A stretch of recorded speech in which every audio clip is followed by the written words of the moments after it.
আসসালামু আলাইকুম। দূরের কাছে সবাইকে মাহফুজা কিচেন ভিডিওতে ওয়েলকাম। কলই শাক রান্না করব, দেখতেই পাচ্ছেন কতটা লোভনীয় এবং খুবই ঝটপটে, অল্প উপকরণ দিয়ে একটু ঝাল ঝাল করলে এই শাকটা বেশি ভালো হয়।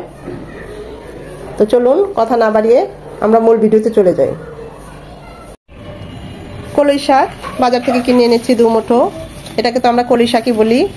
এটা থেকে এখন বেছে যে শুধু এই সামনের এই অংশটুকু নেব, এই যে এইটুকু।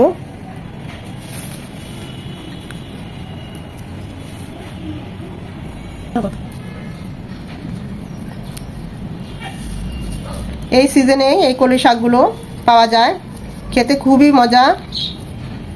এই যে দেখতেই পাচ্ছেন এই শক্ত অংশটা শুধু এখান থেকে আমরা এগুলো বেছে নেব।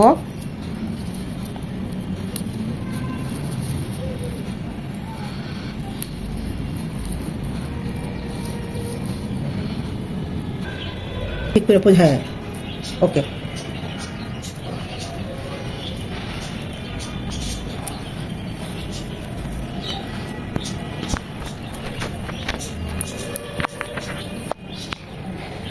ঘাসই বেশি, মানে শাকের শুধু এই উপরের অংশটুকু নিতে হয়।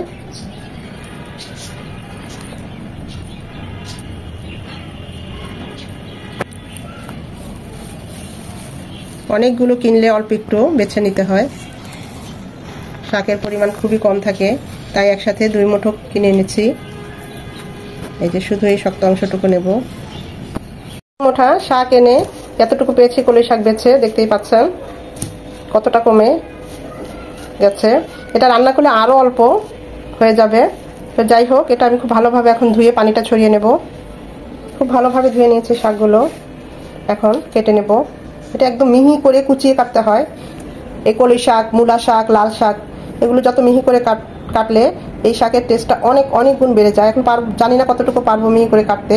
আমার আম্মা কলই শাকটা খুব ভালো রান্না করে, তা আমিও চেষ্টা করব।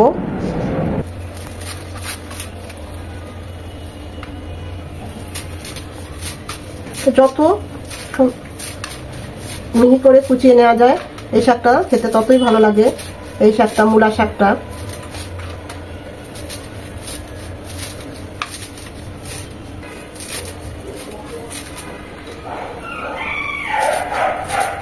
প্যানে দিয়ে দিচ্ছি 2 চামচ সয়াবিন তেল।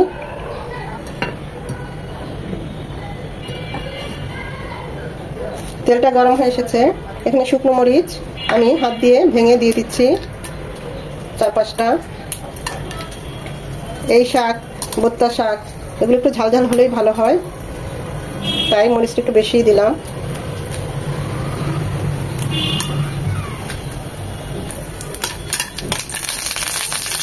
দিয়ে দিব 2 চামচ রসুন কুচি। এখানে রসুন কুচিটা একটু বেশি যাবে। রসুন কুচিটাও 1 মিনিট হবে। 1 চামচ পেঁয়াজ কুচি। এখানে এগুলো একদম লাল লাল হবে, ভাজা ভাজা হবে। পেঁয়াজ রসুন ভাজা ভাজা হয়ে গিয়েছে। এই পর্যায়ে দিয়ে দিব যে কলাই শাকটা আমরা কেটে নিয়েছি। দেখতে পাচ্ছেন কতটা সবুজ, একদম টাটকা। এটা ভুলেও ঢাকবো না, না থেকে এভাবেই ভাজা ভাজা করে শাকটা ভাজি করবো। দিয়ে দিব লবণ, একটু শাক অল্প, তাই সবকিছু বুঝে দিতে হবে। এখানে কোনো পানি ইউজ করবো না আর কোনো ঢাকনা ইউজ করবো না। এভাবেই নেড়ে নেড়ে পরপর, হয়তো বেশি সময় লাগবে না যেহেতু শাকের পরিমাণও কম আর শাকও খুব সফট। 4 থেকে 5 মিনিট একটু ভাজা ভাজা করে নিলেই আমাদের শাকটা একদম রেডি। শাক থেকে দেখতেই পাচ্ছেন কিছুটা পানি ছেড়েছে, এতেই আমাদের শাকটা হয়ে যাবে। ঝালটা যে যেমন খান, আমি এখানে একটু মরিচটা বেশি দিলাম, বাড়িয়ে কমিয়ে নিতে পারেন। এটা সরষের তেলেও করলে খুব ভালো হয়। আমাদের শাকটা অলমোস্ট ডান, একদম ভাজা ভাজা হয়ে গিয়েছে। ওভার কুক করবো না, তাহলে শাকের কালারটাও নষ্ট হয়ে যাবে, টেস্টটাও নষ্ট হয়ে যাবে। আমরা এখন চুলাটা অফ করে দেব। খুবই অল্প সময়ে এবং ঝটপটে করে ফেললাম আমাদের কলই শাক ভাজি।